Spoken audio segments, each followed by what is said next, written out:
So yan guys, after 2 minutes or 3 minutes, ayan na siya, oh. Ayan ang ating coconut milk.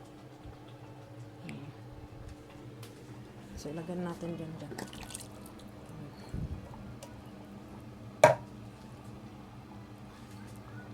We're gonna use the 3 cans, so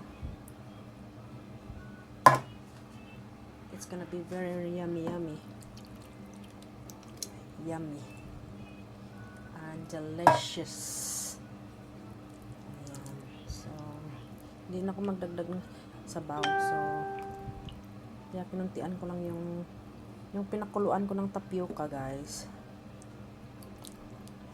The water of tapioca, after I done boiled, when I boiled the tapioca, I keep the water, and then yun yung ginamit ko sa pinakuluan ko sa saging, no? Para ang lasa nandyan pa rin, no? Diba? Ayan na siya, guys. Na-absorb na yung yung gata. So pakuluin lang yan ng pakuluin. Pag lumambot na yung saging, ay yung kamote at saka gabi, then add the tapioca. It's very soft na yan, eh. Lutong-luto na yan, eh.